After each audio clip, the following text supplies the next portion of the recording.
तो आज की वीडियो के अंदर हम डिस्कस करने वाले हैं मेनली बिटकॉइन और क्रिप्टो मार्केट का बॉटम लग गया है या लगने वाला है। कौन कौन से ऐसी चीज़ें हैं, कौन कौन से ऐसे इंडिकेटर्स हैं जो हमेशा क्रिप्टो मार्केट के अंदर बॉटम को पॉसिबिलिटीज़ बताते हैं, उसकी प्रेडिक्शंस बताते हैं। कौन कौन से डेटाज है जिनको वेल्स देखती हैं और वहाँ पर वो बॉटम को प्रेडिक्ट करती है। ना तो मैं बता सकता कि एग्जैक्ट बॉटम क्या होगा, ना वेल्स बता सकती है कि एग्जैक्ट बॉटम क्या होगा, ना आप लोग बता सकते हो कि एग्जैक्ट बॉटम क्या होगा। लेकिन कुछ इंडिकेटर्स, कुछ डेटा, कुछ हिस्टोरिकल डेटा ऐसे ऐसे होते हैं जो बॉटम की प्रेडिक्शन को या बॉटम के आसपास के जोन को प्रेडिक्ट करने के लिए हमारी हेल्प करते हैं। जो डेटा मैं आप लोगों के साथ में आज शेयर करने वाला हूं ना, वो डेटा देखने के बाद में आपको एक चीज तो जरूर से समझ में आ जाने वाली है कि हाँ, वेल्स भी सच में इसी डेटा के अकॉर्डिंग अपनी बाइंग्स बनाती है और उस डेटा का अगर हम उपयोग करते हैं, हम यूज करते हैं, हम उस डेटा के बेस पे हमारा इन्वेस्टमेंट करते हैं तो हम भी वेल्स के जैसे प्रॉफिट्स बना सकते हैं। और जैसा मार्केट में डर, फोमो, इस समय में आप बाय सेल करते हो ना, पैनिक करके सेल करते हो, उन चीजों से बच सकते हो। तो आज मैं आपके साथ में वीडियो के अंदर कुछ पॉइंट्स ऐसे ऐसे डिस्कस करने वाला हूं जिनमें से पॉइंट्स मैं आपको बता देता हूं। रेनबो प्राइस चार्ट, बिटकॉइन का जो रेनबो प्राइस चार्ट होता है वो डिस्कस करेंगे। बीटीसी का बबल इंडेक्स होता है वो डिस्कस करने वाले हैं। और ऑन चेन डेटा क्या शो कर रहा है, क्या यहां से बिटकॉइन के अंदर और भी ज्यादा डिप देखने को मिल सकती है या फिर ऑन चेन डेटा के अकॉर्डिंग यहां से मार्केट बुलिश है या बियरिश है। हिस्टोरिकली बिटकॉइन का जो हाल्विंग के बाद से नेक्स्ट ईयर होता है, यानी हाल्विंग के बाद एक साल, जैसे 2024 में हाल्विंग हुई, 25 के अंदर फिर मार्केट में हमें एक अच्छा मोमेंट देखने को मिला, ऑल टाइम हाई बना।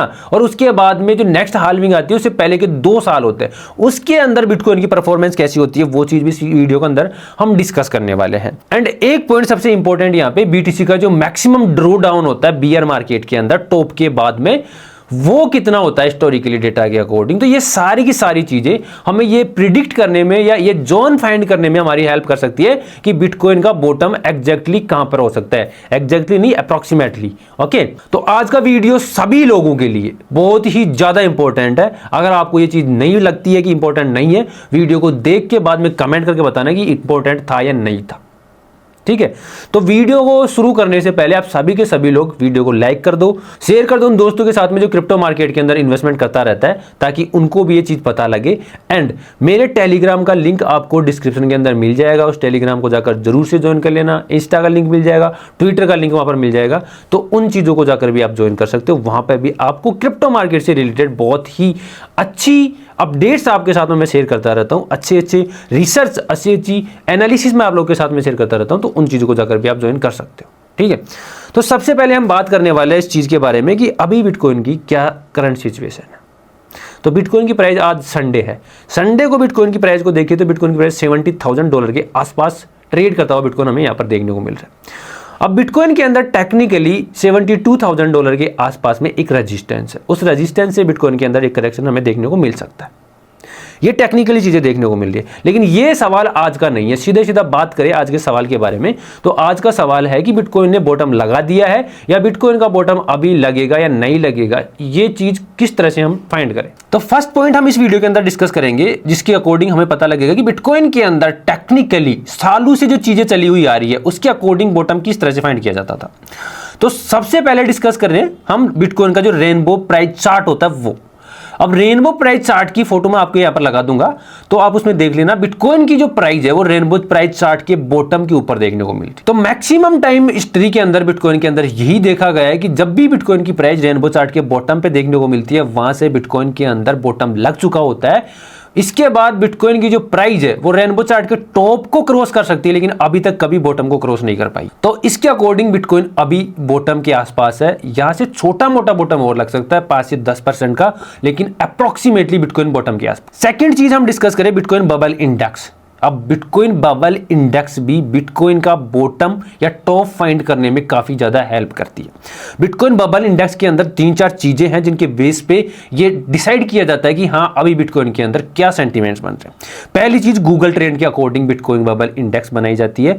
उसमें देखा जाता है कि बिटकॉइन को लेकर जो गूगल है या फिर इंटरनेट है उसके ऊपर कितनी सर्चिंग देखने को मिल रही है। दूसरी चीज, ऑन चेन एक्टिविटी क्या देखने को मिल रही है, क्या बिटकॉइन के अंदर ट्रांजैक्शन बहुत ज्यादा हो रहे हैं या नहीं हो रहे।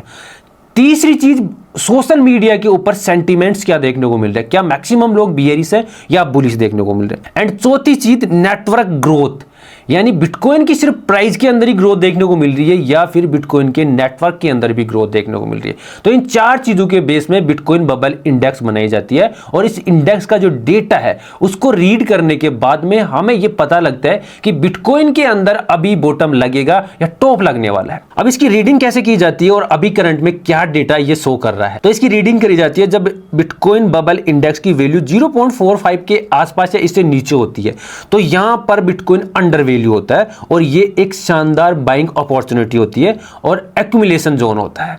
दूसरी चीज, जब बिटकॉइन की जो बबल इंडेक्स है उसकी वैल्यू 0.45 से लेकर 1.2 के आसपास में होती है तो वहां पर बिटकॉइन की जो वैल्यू होती है वो फेयर वैल्यू होती है, यानी यहां से भी तुम छोटी मोटी बाइंग बना सकते हो, नॉर्मल बाइंग बना सकते हो, एसआईपी कर सकते हो। ज्यादा बड़ी या बॉटम वाली बाइंग बनाने का या बाय द डिप बनाने का अपॉर्चुनिटी ये नहीं होता। एंड 1.2 से ज्यादा अगर प्राइस देखने को मिलती है तो यहां पर यह इंडिकेट करता है कि अब आपको नई बाइंग बनाने की जरूरत नहीं है, सिर्फ और सिर्फ मार्केट को वॉच करना और होल्ड करना है। आपको सेल कब करना है इसके लिए भी इसके अंदर एक चीज देखने को मिलती है, जब बिटकॉइन बबल इंडेक्स की जो वैल्यू है वो 1.2 से ज्यादा स्पाइक करने लग जाती है तो जैसे जैसे स्पाइक्स देखने को मिलते हैं वहां पर आपका प्रॉफिट बुकिंग का टाइम आ जाता है। तो अभी करंटली इस इंडेक्स के अंदर, बिटकॉइन बबल इंडेक्स के अंदर जो वैल्यू है वो 0.4 से लेकर 0.5 के बीच में देखने को मिल रही है और ये एक शानदार ओवरसोल्ड कंडीशन देखने को मिल रही है, अंडर वैल्यूड कंडीशन देखने को मिल रही है। तो यहां पर बाइंग बनाने का एक शानदार अपॉर्चुनिटी है। यहां से भले ही बिटकॉइन के अंदर 5 से 10% का करेक्शन आ जाए और उसके बाद करेक्शन के बाद में बिटकॉइन की वैल्यू हमें 55 से 50 हजार के बीच में देखने को मिले और मेरे अकॉर्डिंग तो बिटकॉइन की वैल्यू एक बार 49,000 या 47,000 डॉलर तक जाती हुई देखने को मिल सकती है। उसके बाद बिटकॉइन के अंदर मेरे अकॉर्डिंग तो बॉटम लग जाना चाहिए। टेक्निकली फंडामेंटली चीजों के अकॉर्डिंग बॉटम यहां पर एग्जैक्टली लग जाना चाहिए और ये जोन जो देखने को मिल रहा है ये भी बुरा जोन नहीं है, यहां पर भी वेल्स बहुत ही अच्छे अमाउंट के साथ में एक्यूमुलेशन कर रही है तो हमें भी एक्यूमुलेशन करना चाहिए। बट मैं कोई फाइनेंशियल एडवाइजर नहीं हूं, आप अपने फाइनेंशियल एडवाइजर से सलाह लेकर ये बाइंग बना सकते हो या फिर खुद की रिसर्च के बाद भी बाइंग बना सकते हो। अब हम थर्ड पॉइंट डिस्कस करते हैं कि ऑन चेन डेटा क्या दिखा रहा है, बिटकॉइन का ऑन चेन डेटा हिस्ट्री के अकॉर्डिंग क्या शो कर रहा है। तो ऑन चेन डेटा के अंदर होता क्या है कि बिटकॉइन के अंदर कितनी बाइंग हो रही है, कितना एक्सचेंज के ऊपर बिटकॉइन आ रहा है, कितना एक्सचेंज से बाहर जा रहा है, वेल्स कितना बाइंग कर रही है, ये सारी चीजें हम इसके अंदर डिस्कस करते हैं। तो ऑन चेन डेटा के अंदर फर्स्ट पॉइंट है कि वेल की एक्टिविटी क्या चल रही है।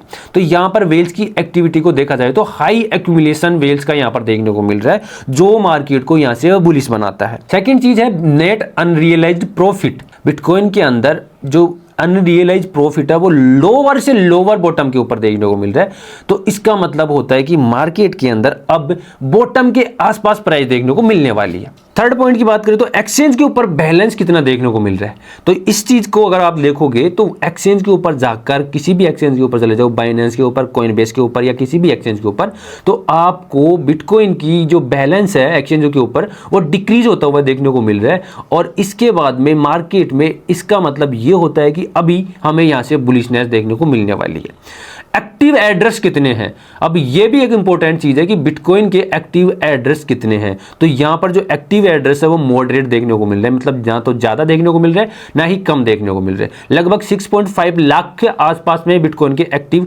एड्रेसेस देखने को मिल रहे हैं। ये न्यूट्रल कंडीशन है, अगर इससे ज्यादा अगर लो कंडीशन देखने को मिले तो वहां पर बिटकॉइन को एक्यूमुलेट करना बहुत अच्छा रहने वाला है। अब हम बात करने वाले अगले फोर्थ पॉइंट के बारे में जो है बिटकॉइन के हाल्विंग के पहले के 2 साल के अंदर बिटकॉइन की परफॉर्मेंस कैसे देखने को मिलती है। तो सबसे पहले बात करते हैं हम 2015 और 16 के बारे में। तो 2015 और 16 के अंदर बिटकॉइन ने अभी जैसी सिचुएशन देखने को मिल रही है वैसी सिचुएशन के अंदर बिटकॉइन वहां पर देखने को मिला था और उसके बाद बिटकॉइन के अंदर हमें रिकवरी देखने को मिली। सेम सिचुएशन 18-19 के अंदर हुई, मार्केट ऐसी ही कंडीशन में था, उसके बाद रिकवरी देखने को मिली। 22-23 के अंदर भी यही कंडीशन थी, उसके बाद भी मार्केट के अंदर रिकवरी देखने को मिली और 26-27 के अंदर भी ऐसी ही कंडीशन देखने को मिल रही है। तो यहां से बिटकॉइन के अंदर छोटे मोटे करेक्शन के बाद में 5 से 10% के करेक्शन के बाद में यहां से बिटकॉइन के अंदर रिकवरी देखने को मिल सकती है। ये मेरी रिसर्च है मेरे अकॉर्डिंग। एंड फिफ्थ पॉइंट की बात करें तो वो पॉइंट है बिटकॉइन का हिस्टोरिकल ड्रॉ डाउन। अब इतने हाल्विंग हो चुके हैं बिटकॉइन के, लगभग 4 हाल्विंग हो चुकी है। तो एक साइकिल के अंदर बिटकॉइन कितना मैक्सिमम गिरा था, यानी बॉटम कितना लगा था, टॉप से बॉटम के बीच में कितनी परसेंटेज गिरी थी। तो 2013 से 15 की बात करें तो वहां पर बिटकॉइन ने लगभग 87% अपना ड्रॉ डाउन दिखाया था। मतलब उस साइकिल के अंदर बॉटम लगा था 87% के बाद में, गिरने के बाद में। 17-18 की बात करें तो वहां पर 84% गिरने के बाद में बॉटम लगा था। 21-22 की बात करें तो वहां पर 77% गिरने के बाद में बॉटम लगा था। और 26 से 27 की, जो 26-27 अभी का जो समय चल रहा है, उसके अंदर बिटकॉइन अभी तक लगभग 52% गिर चुका है। तो यहां से बिटकॉइन के अंदर मेरे अकॉर्डिंग लगता है कि बिटकॉइन यहां से 60% तक गिर सकता है बॉटम से। तो यहां पर 8 से 10% गिरने के और चांसेस बने हुए हैं, जिसके बाद बिटकॉइन लगभग 60,000 से, अगर 60,000 का 10% निकाले तो लगभग $54,000 पे बॉटम आता है। यानी आप मान लो 55,000 से लेकर 50,000 के बीच में नेक्स्ट बॉटम हो सकता है बिटकॉइन का। तो ज्यादा दूरी नहीं है बॉटम से। तो इन ओवरऑल सारी चीजों के अकॉर्डिंग मुझे तो ये समझ में आ चुका है कि बिटकॉइन अपने नियर टू बॉटम के आसपास देखने को मिल रहा है, यानी बॉटम के पास में है या फिर बॉटम लगने वाला है। तो आपकी रिसर्च के अकॉर्डिंग आपको क्या लगता है कि बिटकॉइन का बॉटम लगने वाला है या नहीं लगने वाला है या लग चुका है? कमेंट करके जरूर से बताओ। अब ये रिसर्च मैंने बहुत ही समय लगाकर करी है, बहुत ही डीप रिसर्च के बाद में ये चीज़ें आपके साथ में मैं शेयर कर रहा हूँ। तो इसके लिए आपको एक कमेंट और एक लाइक और एक शेयर जरूर से बनता है। तो आज का वीडियो मुझे लगता है काफ़ी इंटरेस्टिंग और काफ़ी ही इंपॉर्टेंट था। तो वीडियो को लाइक शेयर कमेंट करना बिल्कुल मत भूलना। जो लोग चैनल के ऊपर पहली बार आए हैं वो ऐसे ही और वीडियोज़ के लिए मेरे चैनल को सब्सक्राइब जरूर से कर लेना। मिलते हैं नेक्स्ट वीडियो में, तब तक के लिए जय श्री राम।